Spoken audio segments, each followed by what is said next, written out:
What if Deku was the reincarnation of Goku? Part 1. Before I do get in this, go check out the first link in the description. That's Anime Outlet 2, my second channel, where I post videos about me making these. I'll say how long the video is going to be, all that stuff.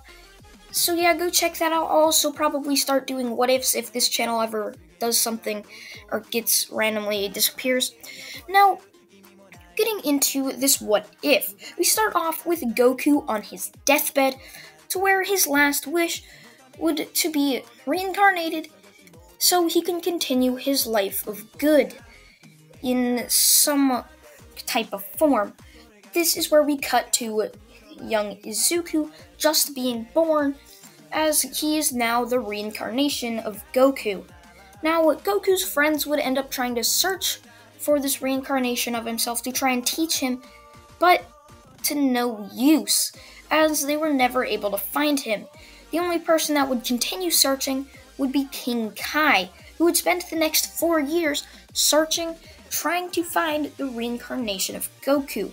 Now, one just strange night, he ends up having a vision about him going to this random universe and finding the boy.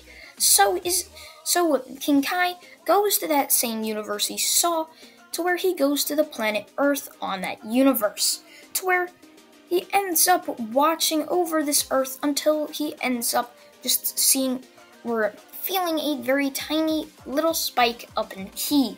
Now, where we cut to Izuku, who was just told he cannot be a hero as he has no quirk.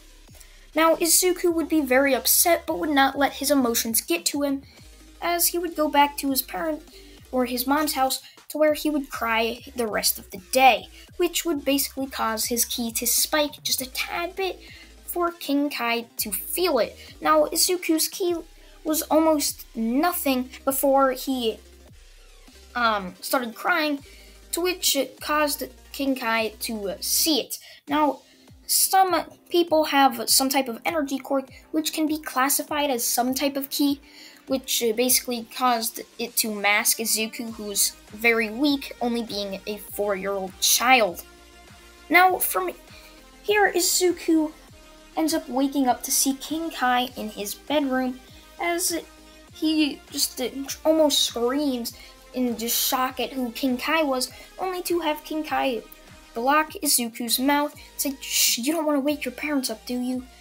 I can train you so you can become strong and protect the people on our planet."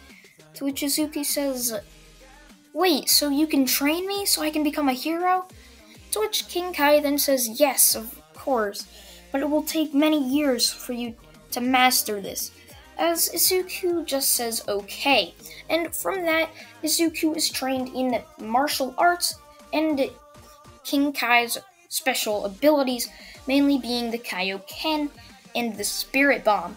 Now, King Kai would also try to teach Izuku the Kamehameha or Kamehameha wave.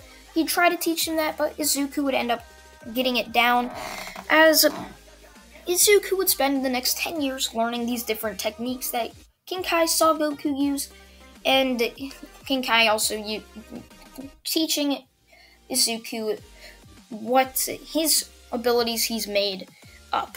Now, if you're wondering why Izuku hasn't become stronger, like saying gotten Super Saiyan, that involves many, like anger.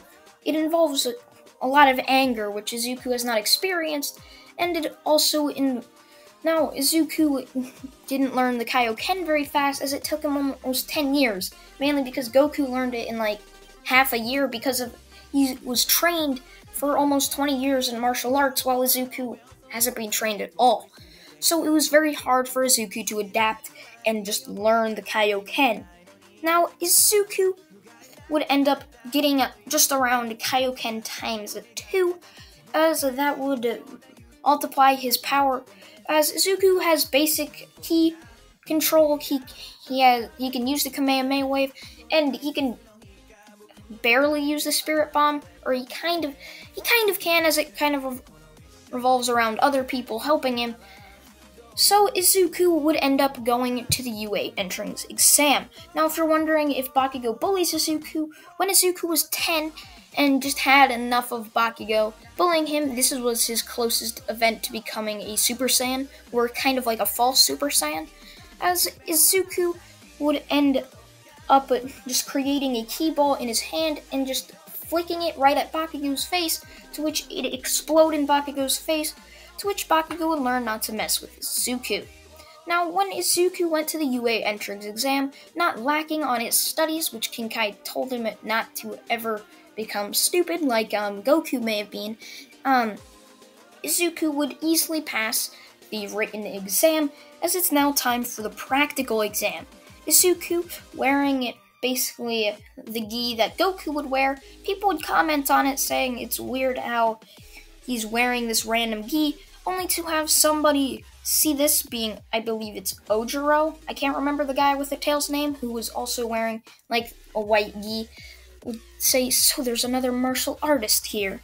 As the gates would open, with Izuku being the only one to basically fly out, Izuku actually learning how to fly from Kinkai. As Izuku would fly around, easily destroying robots with the ki balls, as even when Izuku's ki was just a tad bit running low, he'd use his fist not to completely run out of ki, as that may cause him to go unconscious, completely drained of all energy. So Izuku would straight up just be punching robots, like this metal robot. Izuku would just be punching them, and let's not forget Izuku, born to human parents, is actually the reincarnation of a Saiyan, so he has a bit of Saiyan in him, which if you ever saw, I believe, the first episode of Dragon Ball, Goku got shot by Bulma like 5 times, and none of them penetrated the skin. It just bounced off his head and gave him a little bruise. So Saiyans have a lot tougher type of skin, so Izuku was easily able to just punch through these robots. Now, when it came time for the Zero Pointer to show up, Izuku would hear the cry for help of a girl named Ochako Uraraka. Now, Izuku, of course, would run towards it, hoping to save her, to which he was able to save her using the fast ability of his flight, so he was easily able to pick her up and fly back to basically where the rest of the participants or examinees are, to which he'd let her down, as Izuku would start charging up a Kamehameha wave, starting with Kame, as he just point it right at the robot's head and say, ha! I know, it's not that. As Izuku's Kamehameha wave would absolutely just obliterate the robot's head. Remember, Izuku was able to punch through the metal of this, so a Kamehameha wave could basically just disintegrate the entire robot. The now headless robot would collapse to its knees as it'd fall sideways, as many buildings would collapse under it. Now, the heroes in the room where they were watching everything just look on in shock. That kid's quirk looks absolutely amazing. How powerful must he be? As Aizawa said, I was wondering why he kept punching the robots if he had some type of strength enhancer quirk. So I decided to erase his quirk, at least I thought I did, but he kept using those strange balls of energy and punching through them even when his quirk was erased. So I'm not sure if that's a quirk or not. It's strange. If it is, I wonder what type of mutant quirk it might be. Now, Izuku would end up going back to his house 2 weeks later, where his mother would congratulate him on participating in the UA entrance exam and would wonder if he would make it into UA. Now, a couple weeks pass as Izuku gets a letter in the mail saying that he passed the UA entrance exam, to which Izuku would just smile looking down at the letter and said, finally! My dream of becoming a hero is finally coming full circle. As Izuku would basically hear Kinkai, he say, what's that, Kinkai? As Kinkai would then congratulate Izuku on getting into the school of Izuku's dreams. Now, a week later, Izuku puts on his UA uniform as he walks into UA. Now, Izuku would end up seeing the massive door of Class 1A as he'd say, strange, wonder that could possibly be for, as Izuku would walk into the room as he would go and sit down behind Bakugo. 8 minutes later, Aizawa would show up, telling everyone to shut up and quiet down as he'd give all of them PE uniforms and to put them on and go to Testing Ground A. They all put these uniforms on and go to that testing ground as they all are just wondering what could they possibly doing and why are they missing orientation. From there, Aizawa tells them that they will be doing a sort of a quirk test to see how good their quirk abilities are. Now, Izuku would be throwing the ball as he'd say, what do you want me to do with this? As Aizawa would just tell them to throw the ball using as much strength as possible. Now, Izuku would start charging up his ki as he'd wind his fist back with the ball in his hand as he'd launch the ball into space, to which the entirety of his classmates just look on in shock and say, how powerful must this kid be? As Izuku just says, huh? What do you guys mean? As Aizawa would just say, how'd you do that? I erased your quirk. Izuku then laughs and says, well, I'm actually quirkless. I use a power called ki. I think Bakugo knows a little bit about it, as Izuku takes a small ki ball and flicks it at Bakugo, to which it explodes in Bakugo's face.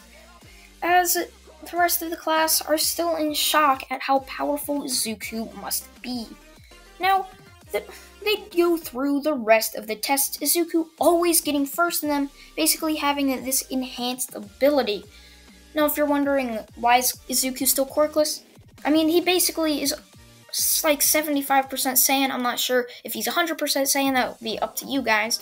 But he is mostly Saiyan, so he doesn't have a chance to develop a quirk.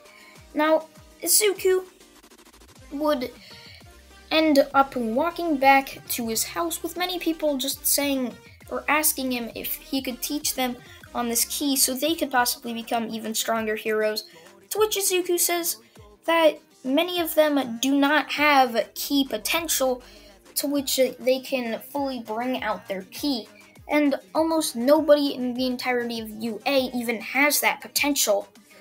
As the people following him would just look down, saddened by the fact they can't become super strong using that sort of power. But, I mean, they're still in Class 1A, so what's to be sad about? As the next day arrives with All Might running through the door, saying, I'm running through the door like a normal person, and today we will be doing a Heroes vs. Villains assignment. To which the entire class just looks on in shock and says, the hero vs. villain what? As All Might explains what they will be doing as he gives them all their heroes' costumes. Izuku, of course, being the iconic orange and blue gi that Goku always wears. All of the classmates or students end up getting changed as they all walk down to the city testing ground C for city. As All Might would then tell them that the first teams are Izuku and Uraraka against Bakugo and Ida. Now, Ida and Bakugo would be the villains, with Izuku and Uraraka being the heroes. Now, Izuku and Uraraka were forced to wait 5 minutes before they were allowed to go into the building. Once those 5 minutes are up, they both go into the building as Izuku waits for the inevitable to happen. Izuku knows Bakugo is going to take any chances possible to try and get him back. For all of the times Izuku's just randomly exploded a tiny ball of ki in his face, with Izuku just doing that to kind of get back at Bakugo for the years of torment he's put upon others and Izuku himself. Now, Izuku would end up hearing running from right beside them, or like basically just behind the wall beside them, so Izuku would fly up to the ceiling as he'd tell Uraraka to make both of them have no gravity, as she would, as they were both there floating on the ceiling, as Izuku sees Bakugo smash through the wall and look around and not be able to find them as Bakugo continues down towards the entrance. Izuku would then tell Uraraka to let them down slowly, and that he will pick her up and fly them so Bakugo cannot hear them. Now, they end up doing this all the way until they find the main room with Ida hiding or just standing in front of the bomb. Now, Zuko would then create a Ki Blast in his hand, as he would just throw it right at Ida, as it would hit him right in the chest, sending him flying back to the wall, as Izuku would touch the bomb, giving it both Izuku and Uraraka victory. And that's where I'm going to leave it off, guys. Tomorrow will be part 2, and the reason this isn't going to be like a 30-minute or 40-minute video is because I'm burnt out of doing that. I think I did Overhaul was a 40-minute, then part 2 to that was 20 minutes, and then I did a 46-minute, which was yesterday, What If Deku Was the Son of Mount Lady. So I'm kind of burnt out of doing that, but I'll do another 40-minute for the next What If, at least I hope. And remember, go check out the top link in the description, Anime Outlet 2, and I will probably be streaming later today after this uploads.